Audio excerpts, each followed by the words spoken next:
It's Dave again from cheapwinefinder.com. And today we're doing another wine. We're being cheaply fancy with this one. It is a Rhone blend. Let me grab the bottle and read off the name of it. It is Trader Joe's Petit Reserve, Arroyo Seco Monterey, GSM Rhone-style red blend 2018. So this is a blend from the Rhone Valley, Chateauneuf-du-Pape, one of those Grenache, Syrah, and Mourvedre blends that the Southern Rhone is so famous for, and there's good reason for it to be famous. Grenache is kind of a sleek and lean and intense wine, and Syrah can be a little bit rounded, a little plump and juicy, maybe a little spicy. And Mourvedre gives a little bit of an edge to everything, a little bit of a intense fruit, a little bit of tannins, a little bit of dark color, a little bit of floral notes on the nose, and they all come together and they all add something that the other one doesn't have. And that's why it's a famous red blend, and it's one of my favorites. The number one red blend is the Bordeaux blend. It's it's Cabernet Sauvignon and Merlot, how they interact, and then you also toss in Cabernet Franc or Petit Verdot, and that's maybe the world famous red blend. But the other one, the GSM, it's a little less famous. You don't see it as often, but it holds its own.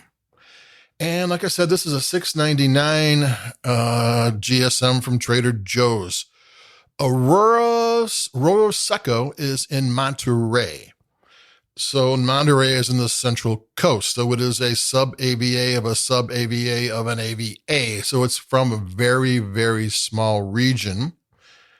There's some really good vineyards in there. I looked at the vineyard map, and you got J. Lohr and Wente, and I think Wagner's has something in there, and Hahn is in there, and there's a whole bunch of other people who are really good people making wines. And it's one of the places where the Rhone Rangers, it's a group of people. Central Coast kind of have this going on.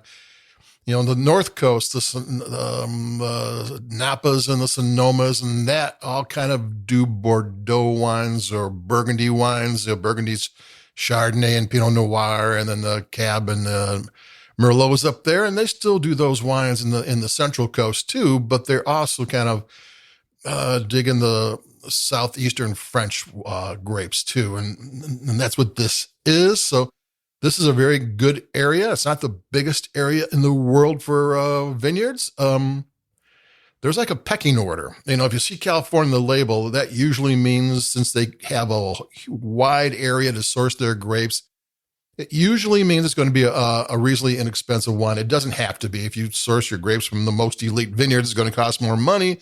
But usually speaking, that's not what they do. And then you get to Central Coast, and it's going to go up a little bit in price because it's a little bit less. You're just picking the Central Coast. And you go to Monterey, and the price should go up a little bit more. Then you get into a sub-AVA Arroyo Seco, and then you get down from that. You get into estate, and then from that you get into a single vineyard, and then from that you get into a section of a vineyard. Each level, the price goes up just a little bit.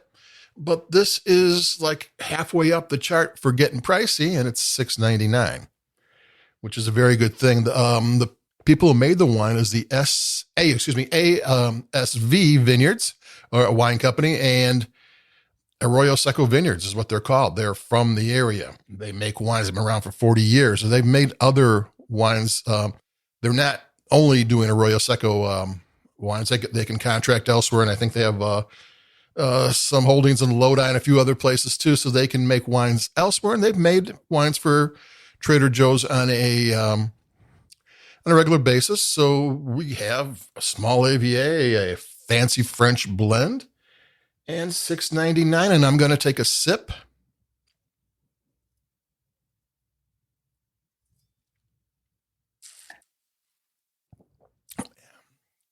And this is really an interesting wine. It's kind of got this sour tart thing going, smooth rough thing going, sweet sour thing going, which is from the three grapes that are supposed to be colliding. mean, they're not supposed to be, they're supposed to add what the other one doesn't. So this is the way they kind of supposed to be. And it's kind of smooth on the palate and a little rough. It's an interesting one. I wouldn't say it's necessarily delicious. That's not to say it doesn't taste good and that it's not interesting and fun to drink. But I would choose this as a food wine.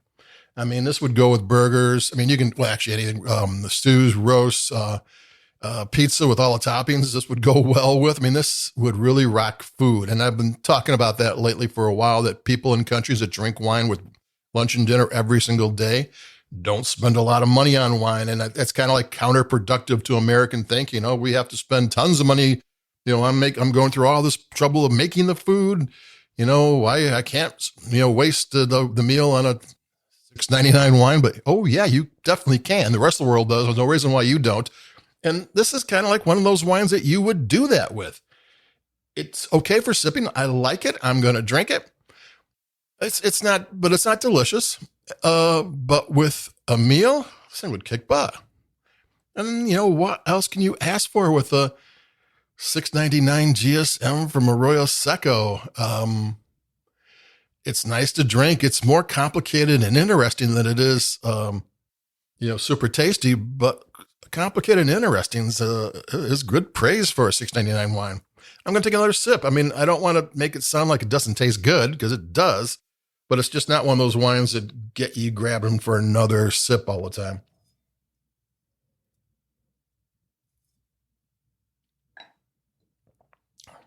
But if you had a rack of ribs or something, yeah, this would really go well with that, because it actually has some of those flavors. It has some of that peppery thing and the caramelized flavors and that type of thing too.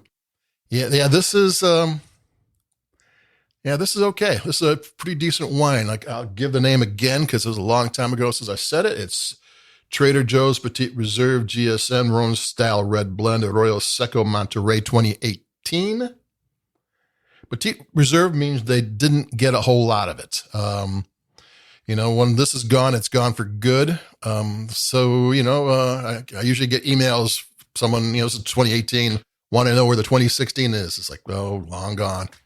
Don't ask. It's long gone. Wait for the next one to come around. But there you go. GSMs, they're fun. They're interesting. Just have it for meal. Don't Netflix this one. Have it before with your meal before you turn the TV on. And that's it for me. We'll be talking about something before Super Bowl. I was trying to think of some Super Bowl tie-in. I haven't come up with one yet, and I probably won't, but I'll try. So keep it cheap and adios, and I'll talk to you in a couple of days. Bye-bye.